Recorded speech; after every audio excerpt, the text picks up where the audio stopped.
Hello, everybody. Welcome back. TTM Tuesday. Couple up there because I'm not sure how many we're going to need because there is a very interesting variety of TTMs that came back this week. 6 in total, and weirdly, they all came. 3 came on Friday, 3 came on Saturday. So it was a slow week, but ended well. And there's all kinds of interesting stuff. Ooh, you know what I just realized? I forgot the thing. 1 minute. There we go. That would have been kind of a catastrophe without that.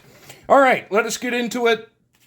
The first, and plus, at the end of the video, there's going to be a random story about one of the TTMs that came back. But also a random thing for the first one. I'll show you the envelope in a moment, but you'll see why. The first one, coming back after 15-day turnaround very, very quickly. 3 of 3, 4 free. 2 of them came from Joe Mansman. Now, the reason I put it on a note card, because on the back of the envelope where I normally write something, and I'll just show them off because it is Raghib the Rocket Ismail, and these are the 2 that Joe Mansman sent me, the classic in both English and French.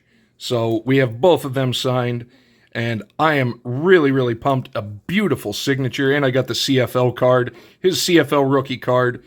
Love the Rocket signature. And now, because on the back, he wrote me a note. And it was this: Zach, please add your email address with your next letter. I was a diehard Steelers fan. Thank you. Or growing up. Thank you. Okay. Note to self. So if you're a Steelers fan, I guess, and I was, when I read that, I was looking at it, and he was born in New Jersey, but I know he went to high school in Wilkes-Barre, Pennsylvania, which is kind of in the central part of the state. So maybe he was a Steelers fan as opposed to an Eagles fan because he was closer to Philadelphia than to Pittsburgh. Either way, something like that is really cool. And Mr. Ismail, thank you so much. And that marks the now third sibling set of TTMs. I have, 2 of the Manning brothers that made it into the NFL, Billie Jean King and her brother Randy Moffat, and now I have Raghib, and a long time ago I got his brother Kadri as well. So the sibling TTMs are big time adding up. Number 2. This was a big one, because I only sent 1, but 3 came back. So 3 of 1, 4 free, 279-day turnaround. And the one I sent was this Relic from Sport Kings. And we have Andre Ware, Heisman Trophy winner and College Football Hall of Famer. I should also mention the Rocket College Football Hall of Fame as well. And then he included these 2, the Action Packed and the Pro Set. But this is awesome because I saw the bigger stamp and I felt it and I was like, ooh, Relic. Wonder who that could be. I thought it was, but it was a little too quick of a turnaround for the sheet metal Relic that I sent out. And I had actually forgotten that I'd sent that out. So, Mr. Ware, thank you so much. Number 3, and this is the final one that came back on Friday, and this is the one that will have a story with it at the end.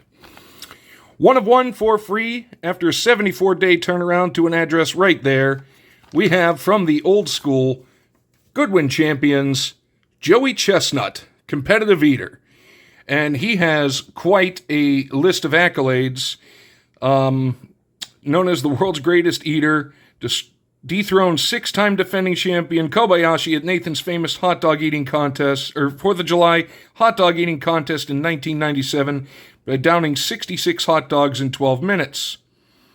Truth be told, I don't think I could eat that many hot dogs in a year, let alone 12 minutes. But an interesting story involving Joey Chestnut. But as you can see from up there, crazy stuff. I don't know how they do it. I just don't. Now, number 4, and these are the ones that came back on Saturday. And I actually made a note on 2 of them because there were some interesting facts I wanted to add.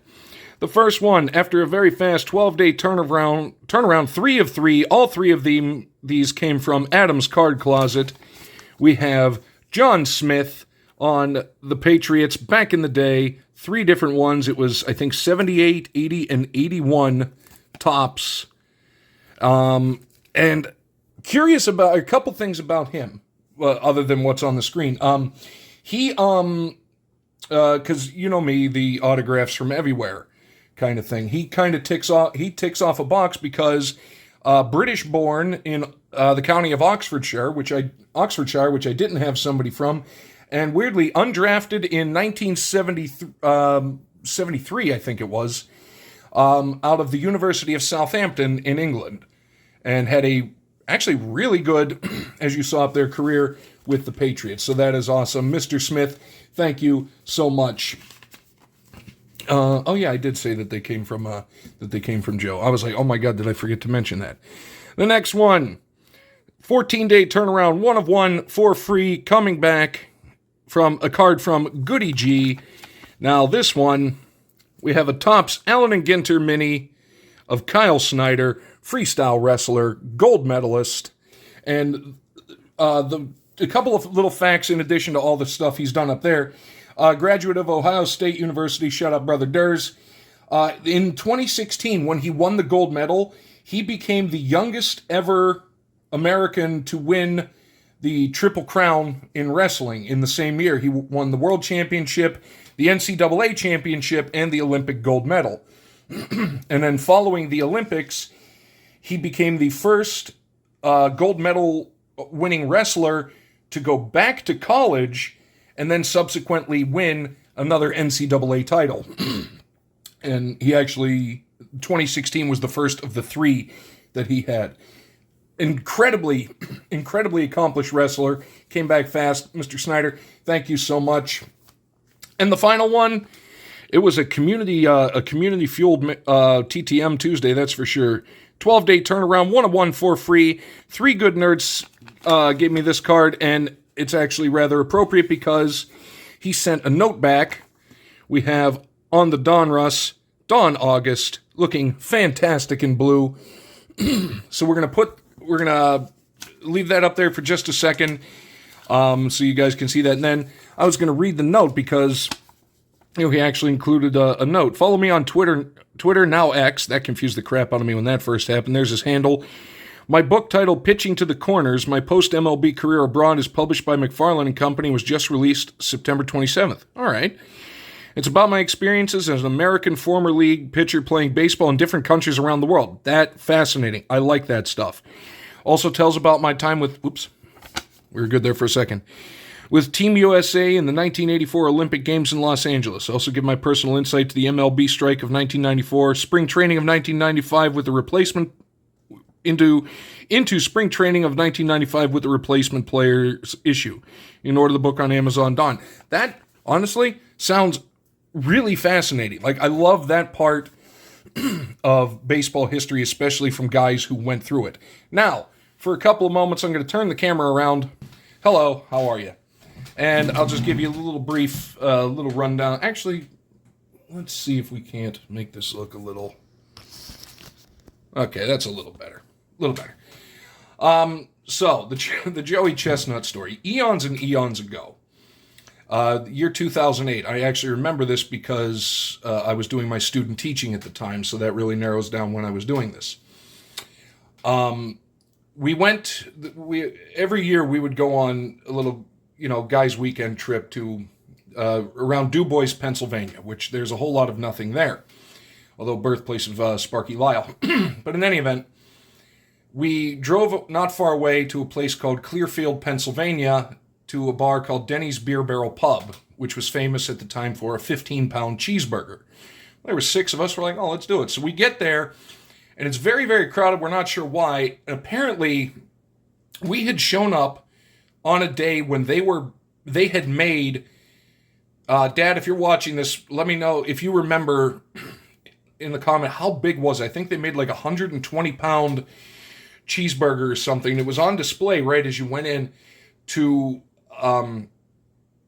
kind of I think set either an American record or a world record or something interesting that was going on there.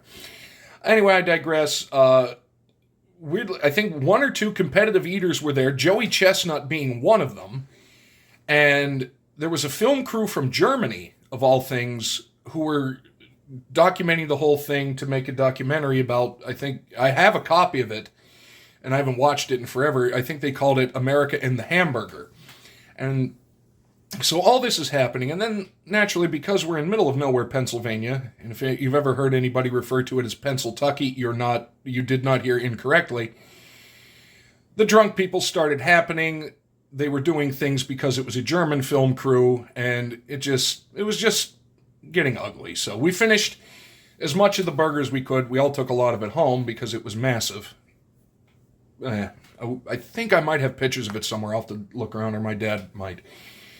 We go out to the parking lot, and my cousin and I are talking about, hey, did you see Joey Chestnut in there? We knew who he was because he'd been in the Nathan circuit for a while by that point.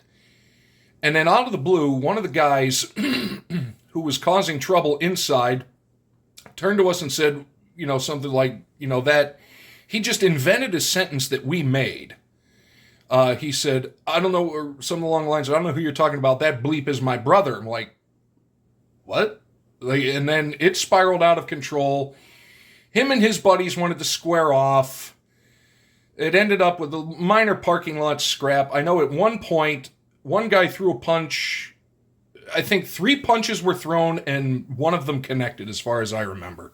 And it was mine. Because I was standing there, and I go to move forward, and I feel somebody grab grab my arm. And as I'm standing there, it goes through my mind, everybody I'm here with is in my field of vision. So whoever's grabbing onto me, I probably don't want grabbing onto me. So what I did was I swung my arm back, kind of like to backhand, or to get his arm off me, or backhanded away from me. And I felt it connect with something. I go away. Turns out, from what I understand later, because I didn't look back, I hit the guy so hard that it lifted him up off his feet, and when he was pulled up, he was crying. I don't know. So yes, there's my parking lot fight story. There's still a bar fight story that I apparently was in that I have absolutely no recollection of being in. That's a weird one. But the parking lot brawl at Denny's Beer Barrel Pub in Clearfield, Pennsylvania. Best part of the whole thing. After they left, the owner came out, and we were like, hey, you know what? Let's get a picture with Denny. So we did. The adventures. That's a word for it. So we're going to flip this back around, and we can actually see the good TTM. So I did ask him about it in the letter. Unfortunately, he did not answer. But regardless, I got Joey Chestnut back, and that is really awesome. This was a fun one. Hopefully you enjoyed it. Hopefully you enjoyed the rambling story. Let me know what you think down below. We will see you next time.